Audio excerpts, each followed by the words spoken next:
Aw, cheer up, dude. Hey, you know what makes me feel better when we lose to the Canucks? What is it? 1967 is still better than never. It's really not that much better.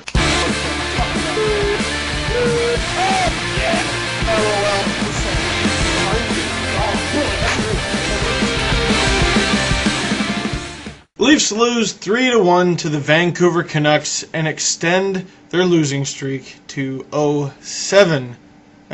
So for all of our sanity, I'm going to talk about the Leafs for a little bit and then I'm moving on. First of all, a lot of the talk around Toronto today is that the Leafs did not do that bad. And I agree. If they didn't take 6 straight penalties to start the game, maybe the Leafs would have brought it to overtime. Hey, maybe the Leafs would have won. And overall, the team just looked better. However, this is a game with tens of millions of fans and hundreds of millions of dollars at stake. There's no participant ribbon in the NHL. The Leafs will not be 1 point out of a playoff spot and have people go, oh yeah, they almost won that Vancouver game, so let them in. But unfortunately, if you've chosen to stick by this team, then a game like yesterday's you gotta take. And getting back to Joey McDonald, any of you guys that blame him for any of those losses, I think that's ridiculous. If you had to build your team around a goalie, Joey McDonald probably wouldn't be your first choice, but he's still a solid goaltender. And had Mike Komisarek not scored his second goal of the year Against the Leafs, he might have been able to steal one. And no, you guessed wrong. I'm not going to start bashing Mike Komisarek.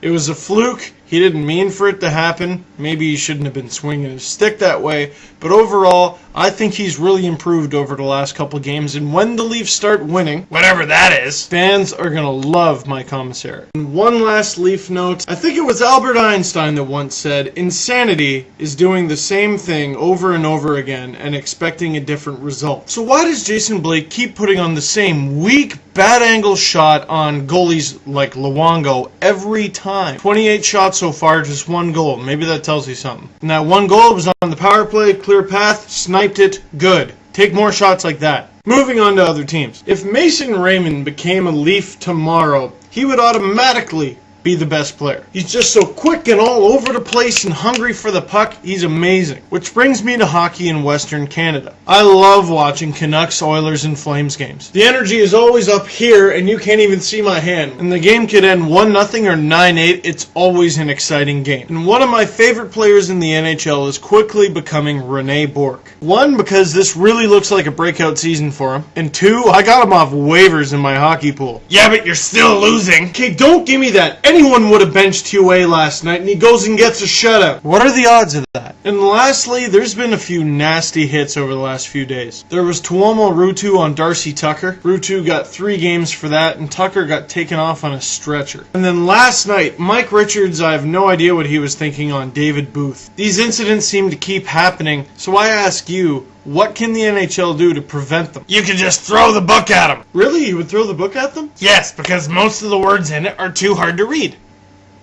Okay. Well, that's a good note to end on. The Leafs are 0-7-1. What needs to be done to shake things up? See you next time.